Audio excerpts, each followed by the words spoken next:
At this point, to give the address to all our graduating scholars, it is my honor to introduce the Senior Managing Director of Evercore, a premier global independent investment banking advisory firm. He is also chairman of Evercore Asia Limited. He is an experienced investment banker and financial advisor, but he considers his Ateneo scholarship support as one of his most rewarding investments.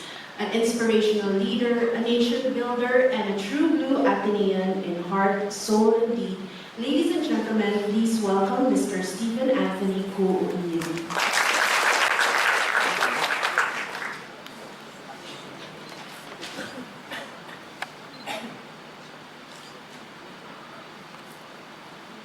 To the graduating scholars, on behalf of the Benefactors that I've been honored to represent, congratulations.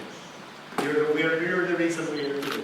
So we greet you first. Now, thank you to Father Jet for inviting us, immediate past President Dr. Vergara, the new Vice President, Dr. Vilches, Dean of the School of Social Sciences, Dr. Aldaba, OAA Director, Dr. Sanito, University administrators, Julia, fellow benefactors and guests and graduating scholars. First, thank you very much for the very kind introduction.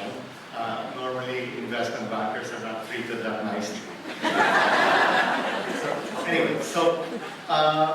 To the scholars I supported, thank you very much for the very touching and appreciated Christmas greetings you sent.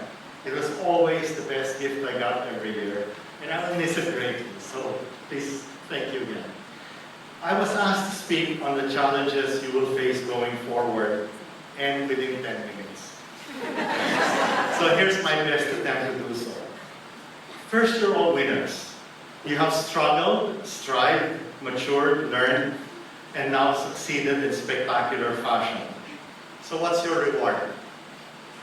It is to continue to strive, mature, and struggle to learn to keep succeeding. It only gets worse. This is the biggest lesson I have learned. Self-improvement never ends. And if you stop or even just become complacent, then you will not just plateau, you will regress. I wanted to pause so that you actually realize that's actually a very important point.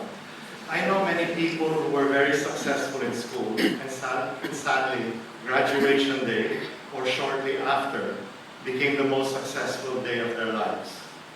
This is because the biggest enemy of the best is not the worst. It is mediocrity and complacency. I'm 100% certain none of you will be complacent. You know why? Because you do not have my other favorite complaint about the elite in the Philippines, besides complacency, a giant sense of entitlement. You had to make your journey happen for yourselves. And we benefactors and Ateneo are proud to have assisted you on what has always been a great journey you made. Nobody else, you made. So just know with regard to those with a sense of entitlement, that you will sadly have to deal with many, rather than few, with influence on your life and future with that attitude. Adjust to it, it's reality, it's unfortunate. Now, if you think your struggles in school were tough, as I said, it's only going to get worse. And this time with no makeup tests or dropping of courses. My key point is in the end of instead of others, your biggest competitor is yourself. Then the odds are very good. I would even say spectacular, that you will be a big success. As you will never be completely satisfied and keep improving. Because if you're competing with yourself, you're never satisfied. What else? There will be a lot of trials and frustrations. So what? Let me tell you, it is never perfect, even when you think it is. And both good and bad times are transitory. Be happy if the good times last longer than the bad. Thus, and I'm going to go to an important point from my own experience. Thus, when joining a company or entity, cultural fit is very important. Everybody is different.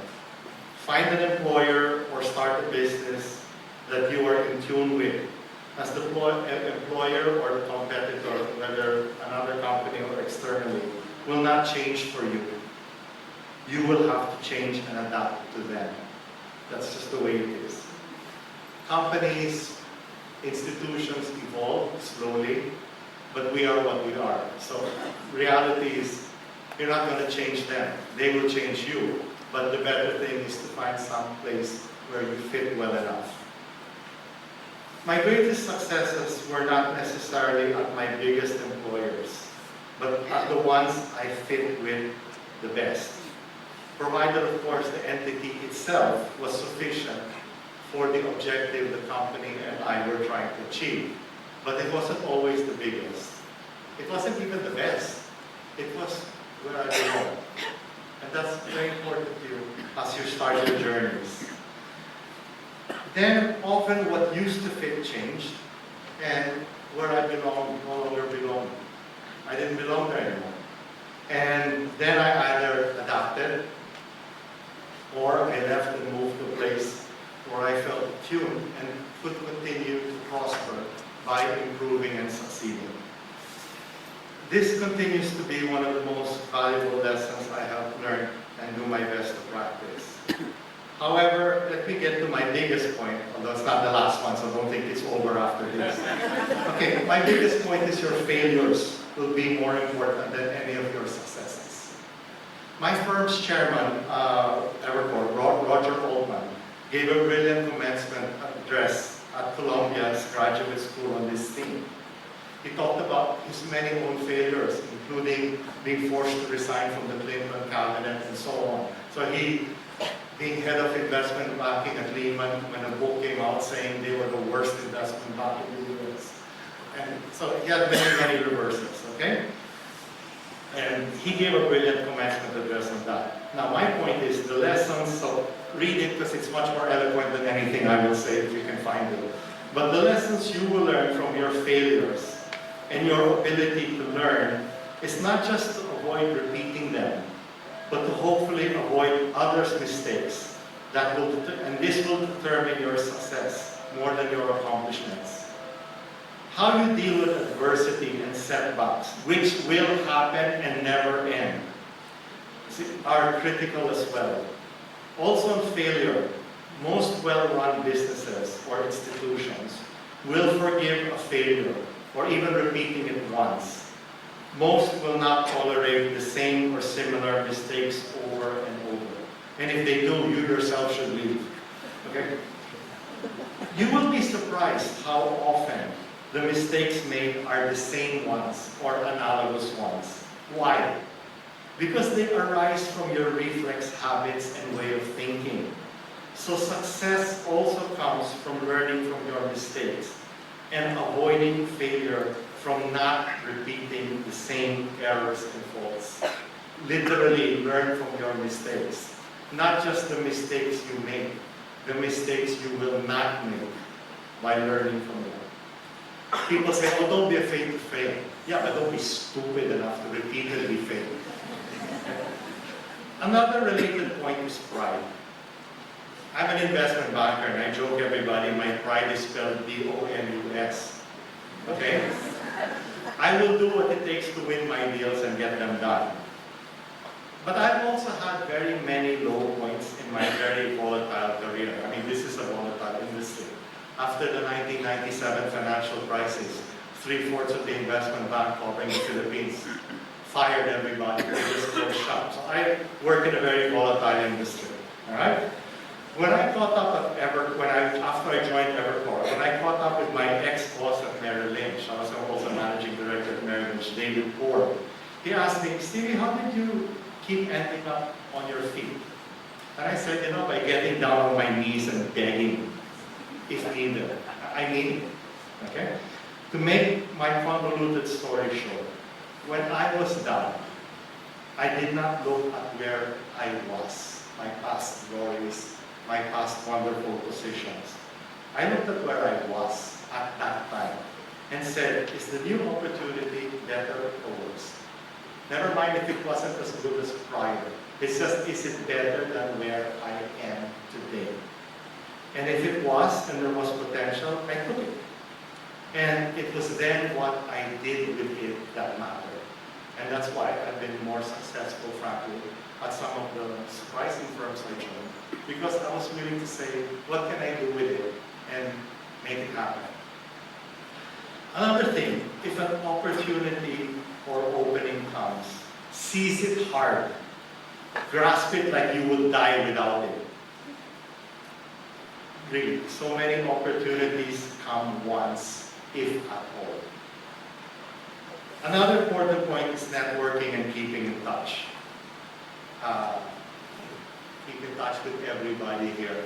Not just those in the back of the row, not those in the front, benefactors, everybody. And then do more. Alright? I have actually benefited from many of my colleagues, whether bosses or subordinates, recommending me, and clients giving me repeat work or referring me to others. A lot of that came from being in touch and of assistance to subordinates, bosses, peers, clients, especially when they were at a low point and needed nothing from me. And I needed nothing from them.